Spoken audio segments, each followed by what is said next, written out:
Hey guys, എന്തൊക്കെയുണ്ട് വിശേഷം? സുഖമായിരിക്കുന്നു. പുതിയൊരു വീഡിയോ ബ്ലോഗിലേക്ക് ഏവർക്കും സ്വാഗതം. യെസ്, ഇന്ന് കുറച്ച് പൊളിറ്റിക്കൽ അപ്ഡേറ്റ്സും ഇമിഗ്രേഷൻ അപ്ഡേറ്റുമായിട്ടാണ് നിങ്ങളുടെ മുന്നോട്ട് വന്നിരിക്കുന്നത്. കഴിഞ്ഞ ദിവസം നമ്മൾ വീഡിയോ ചെയ്ത് പറഞ്ഞിരുന്നു, ഏകദേശം ഒരു ഒന്നരാഴ്ച മുമ്പാണ് വീഡിയോ ചെയ്ത് പറഞ്ഞിരുന്നത്. യെസ്, ഒരു ലോക്കൽ ഇലക്ഷൻ വരാൻ പോകുന്നുണ്ട്. അതിനകത്ത് നമ്മൾ പ്രതീക്ഷിച്ച പോലെ തന്നെ പറഞ്ഞിട്ടുണ്ടായിരുന്നു റിഫോം പാർട്ടി നല്ല രീതിയിലുള്ള മുൻതൂക്കം ഉണ്ടെന്നുള്ളതും ഒപ്പീനിയൻ പോളിന്റെ അടിസ്ഥാനത്തിൽ റിഫോം പാർട്ടി വിജയിക്കുമെന്നുള്ളതും പറഞ്ഞിട്ടുണ്ടായിരുന്നു.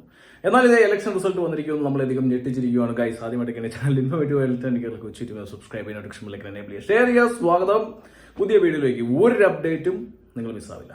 ഓക്കെ, സോ ഗൈസ്, ഇപ്പൊ നമ്മൾ അന്ന് പറഞ്ഞ പോലെ തന്നെ നമ്മൾ ഒരു ലോക്കൽ ഇലക്ഷൻ, അതായത് ലേബർ പാർട്ടിയുടെ വൻ വിക്ടറിക്ക് ശേഷം നമുക്കറിയാം ഏകദേശം ഇലക്ഷൻ കഴിഞ്ഞിട്ട് കറക്റ്റ് ഒരു വർഷമൊക്കെ ആവുന്നുള്ളൂ അല്ലേ നമ്മുടെ ലേബർ പാർട്ടി അധികാരത്തിൽ വന്നത്. അതിന്റെ ഇടയിലാണ് ലോക്കൽ ഇലക്ഷൻ ഏകദേശം 23 കൗൺസിലുകളിലേക്ക് ലോക്കൽ ഇലക്ഷൻ വന്നിട്ടുണ്ടായിരുന്നു. ഓക്കെ, ഞാൻ അന്ന് വീഡിയോ ചെയ്ത് പറഞ്ഞിട്ടുണ്ടായിരുന്നു നമ്മുടെ മലയാളികൾക്കും വോട്ട് ചെയ്യാനുള്ള അവകാശമുണ്ട്, വോട്ട് ചെയ്യാനുള്ള റൈറ്റ്സ് ഉണ്ട്, നമുക്കും UK-യുടെ രാഷ്ട്രീയത്തിനകത്ത് ഇൻഫ്ലുവൻസ് ചെയ്യാൻ പറ്റും എന്നുള്ള കാര്യം. ഒരുപാട് മലയാളികൾ മത്സരിക്കുന്നുണ്ട്. നമുക്കറിയാം മേയർ ഇലക്ഷനും പരിപാടികൾക്കും കാര്യങ്ങൾക്കായിട്ട് മലയാളികൾ ഉൾപ്പെടെ എന്തിനാണ് ഇവിടെ നേരത്തെ ഉണ്ടായിരുന്ന മെയിൻ ഇലക്ഷൻ അടക്കം നമ്മൾ മലയാളികൾ മത്സരിച്ച് വിജയിച്ച് ഇവിടെ MP-മാർ വരെ ആയിട്ടുണ്ട്. സോ ഗൈസ്, അപ്പോൾ നമുക്ക് ഇവിടെ വോട്ട് ചെയ്യാൻ പറ്റും. സ്റ്റുഡന്റ് വിസയിൽ വന്നാൽ പോലും വോട്ട് ചെയ്യാൻ പറ്റും എന്ന് പറഞ്ഞ എല്ലാവരും വോട്ട് ചെയ്യാൻ പറഞ്ഞിട്ടുണ്ടായിരുന്നു. നമ്മൾ ഇവിടുത്തെ രാഷ്ട്രീയ അന്തരീക്ഷങ്ങളും കാര്യങ്ങളും എല്ലാം നിങ്ങൾക്ക് വലിയ രീതിയിൽ വിളിച്ചോതി തന്നെ പറഞ്ഞത് കുറച്ച് വർഷങ്ങളായിട്ട് നമ്മൾ തുറന്നുകൊണ്ടിരിക്കുക. കൺസർവേറ്റീവ് പാർട്ടി ഭരിച്ച സമയത്തും അവിടെ നിന്ന് ഇങ്ങോട്ട് ലേബർ പാർട്ടിയിലേക്ക് ഷിഫ്റ്റ് ചെയ്ത സമയത്തും ഇനി ലേബർ പാർട്ടിയിൽ നിന്ന് റിഫോം പാർട്ടിയിലേക്ക് ഷിഫ്റ്റ് ചെയ്യാൻ പോകുന്നതും നമ്മൾ മുന്നേ തന്നെ പറയുവാണ്. യെസ്, ഇനി വരുന്ന അടുത്ത ജനറൽ ഇലക്ഷന് 100% ഉറപ്പാണ് റിഫോം പാർട്ടി UK ഭരിക്കും എന്നുള്ളത്. സോ അങ്ങനെ റിഫോം പാർട്ടി UK ഭരിക്കുന്ന സമയത്ത് നമുക്കുള്ള മരണമണിയാണോ എന്ന് ചോദിച്ചു കഴിഞ്ഞാൽ യെസ്, മരണമണി മുഴങ്ങി തുടങ്ങിയിരിക്കുന്നു എന്നുള്ളതാണ് ഒരു ഉത്തമ ഉദാഹരണം. നിങ്ങൾക്ക് ഏകദേശം റിഫോം പാർട്ടി എന്താണെന്ന് അറിയാത്തവർ തീർച്ചയായിട്ടും ഒക്കെ ഗൂഗിളൊക്കെ സെർച്ച് ചെയ്ത് നോക്കുക. അത് മാത്രമല്ല, നമ്മൾ ഈ പൊളിറ്റിക്കൽ വീഡിയോ UK ബേസ് ചെയ്തിട്ടുള്ള പൊളിറ്റിക്കൽ വീഡിയോ നമ്മൾ ഒരുപാട് ചെയ്തിട്ടുണ്ട്, നിങ്ങൾക്ക് കാണാൻ പറ്റും.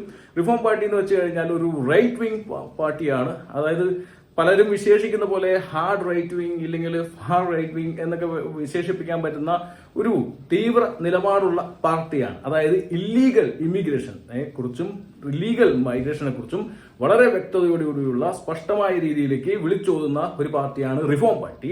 നമുക്കറിയാം ലേബർ പാർട്ടി അധികാരത്തിൽ വരുന്ന സമയത്ത് ഇവിടെ ഒരുപാട് വാഗ്ദാനങ്ങൾ തന്നിട്ടുണ്ടായിരുന്നു. ഇവിടുത്തെ ടാക്സുകൾ കാര്യങ്ങൾ വെട്ടിക്കുറയ്ക്കുക, അങ്ങനെയൊക്കെ പല വാഗ്ദാനങ്ങളായിരുന്നു.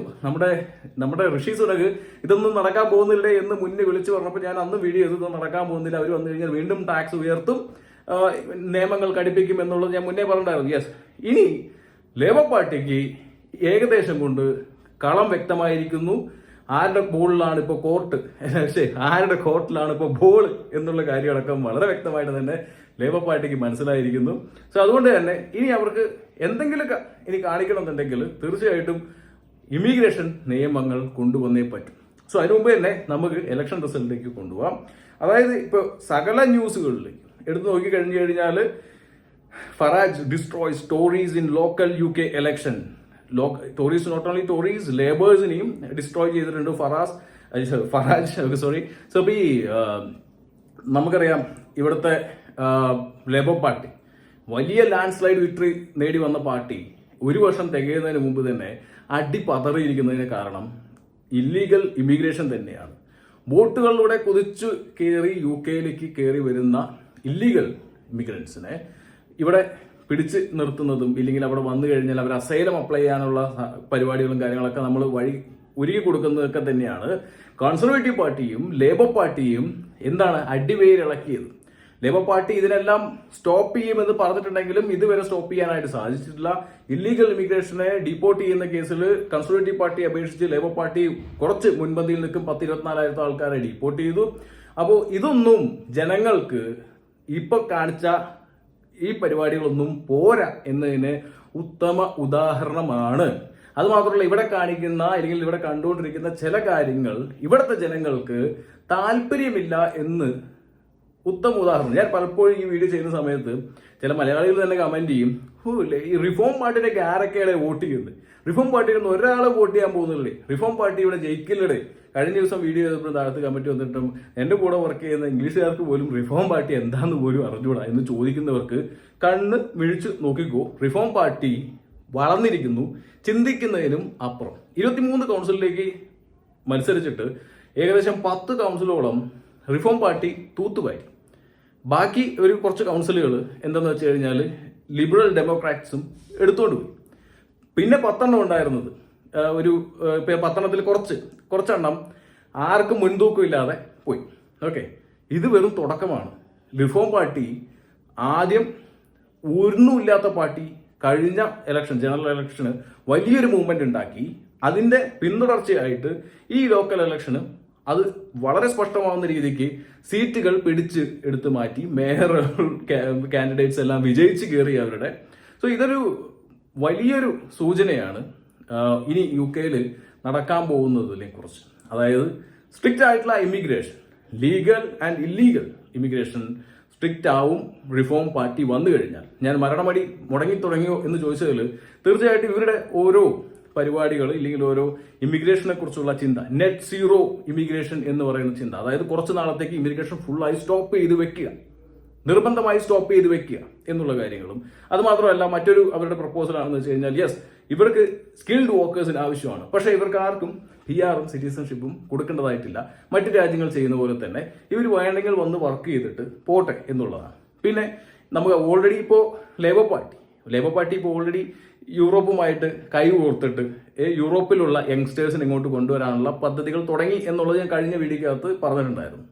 സോ ഏകദേശം കാര്യങ്ങൾ സ്പഷ്ടമാകും. കാരണം വെച്ച് കഴിഞ്ഞാൽ നമ്മുടെ ഫറാജ് വന്നു കഴിഞ്ഞാൽ ഏകദേശം അത്യാവശ്യം നല്ല രീതിയിലുള്ള സ്ട്രിക്റ്റ് ആയിട്ടുള്ള റൂൾസ് വരും. ഫറാജിന് ഞാൻ മുന്നേ തന്നെ പറഞ്ഞിട്ടുള്ളത്, നമ്മുടെ മാസ്ക് അണ്ണനും അപ്പുറത്ത് ട്രംപ് അണ്ണനും നല്ല സപ്പോർട്ടും ഓൾറെഡി ഫണ്ടിങ് ഒക്കെ ഉള്ള അവരുടെ ഫണ്ടിങ് ഒക്കെ കിട്ടിയിട്ടുള്ള ഒരു പാർട്ടി കൂടിയാണ്. എന്തൊക്കെ അത് വെളുപ്പിക്കാനായിട്ട് ഇല്ലെങ്കിൽ എന്തൊക്കെ അതിനെക്കുറിച്ച് കരിവാരി തേപ്പിക്കാനായിട്ട് ലേബർ പാർട്ടി ഇല്ലെങ്കിൽ മറ്റു പാർട്ടികൾ നോക്കിയോ ഒന്നും ഫലിച്ചില്ല. കാരണം ജനങ്ങൾക്ക് അതൊന്നും അല്ല ആവശ്യം, ആര് ഫണ്ട് ചെയ്യുന്നു എന്നല്ല ആവശ്യം. ആ ഫണ്ട് കൊണ്ട് ഇവിടെ ജനങ്ങൾ ആവശ്യപ്പെടുന്ന കാര്യങ്ങൾ കൊണ്ടുവരാൻ പറ്റുമോ എന്നുള്ളതാണ് അവരുടെ ആവശ്യം. സോ അവർക്ക് വേണ്ടി റിഫോം പാർട്ടി അധികാരത്തിലേക്ക് ഒരുവിധപ്പെട്ട എന്താ പറയുക മേയർ കാൻഡിഡേറ്റ് ആയിട്ട് അല്ലെങ്കിൽ ഇവിടുത്തെ കൗൺസിലുകൾ ഒരു 10 കൗൺസിൽ പിടിച്ചു. കുറച്ച് കൗൺസിലുകളിലേക്ക് ഇലക്ഷനേ നടന്നിട്ടുള്ളൂ. ഒരുപാട് കൗൺസിലുകളിലേക്ക് ഇലക്ഷൻ നടക്കാനുണ്ട്. ഇനി അവിടെയുള്ള അംഗങ്ങൾ ഇനി നമ്മൾ കാത്തിരിക്കണം. ഇത് തുടക്കമാണ്.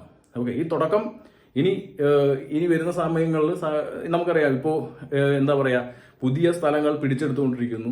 അതുമാത്രമല്ല ഇനി ലേബറിന് ആധിപത്യമുള്ള സ്ഥലങ്ങളുണ്ട്. അവിടെ നമുക്കറിയാം ഒരുപാട് ഏഷ്യൻ കമ്മ്യൂണിറ്റി ഉള്ള സ്ഥലങ്ങൾ, സിറ്റികളൊക്കെ ഉണ്ട്. അവിടെ ഒരു പക്ഷേ ഏതെങ്കിലും ഈ പറഞ്ഞ എന്താ പറയുക ഇതൊക്കെ റിലീജിയസ് പരമായിട്ട് വലിയ രീതിയിൽ ഇതിനൊരു ഇൻഫ്ലുവൻസ് ചെയ്യുന്നുണ്ട് വെച്ച് കഴിഞ്ഞാൽ ഓഫ്കോഴ്സ് ഇത് കഴിഞ്ഞ ദിവസങ്ങൾ ഏതൊക്കെയോ ന്യൂസുകൾ വന്നിട്ടുണ്ടായിരുന്നു. റിഫോമിനെ സപ്പോർട്ട് ചെയ്യാനായിട്ട് ഒരുപാട് പേര് നടക്കും. എന്തിന് മലയാളികൾ ഉൾപ്പെടെ ഒരു വലിയ ഭൂരിപക്ഷം ആൾക്കാരും റിഫോമിന് വോട്ട് ചെയ്തിട്ടുണ്ട്. നിങ്ങൾ ചെയ്തിട്ടില്ലേ വോട്ട്? എനിക്കറിയാം നിങ്ങൾ ചെയ്തിട്ടുണ്ട് എന്നുള്ളത്. അപ്പോൾ സംഭവം വെച്ച് കഴിഞ്ഞാൽ കുറച്ച് ആൾക്കാർ മാത്രമേ ചെയ്യാതിരുന്നുണ്ടാവുള്ളൂ. ഓക്കെ, പിന്നെ സ്റ്റുഡൻസ് അറിഞ്ഞിട്ട് പോലും ഉണ്ടാവില്ല ഇലക്ഷനുള്ള കാര്യം. ഇവരെ റിഫോമിന് വോട്ട് ചെയ്തു. ഓക്കെ, ഇത് അതിൻ്റെ ഒരു അപ്ഡേറ്റ് ആണ്.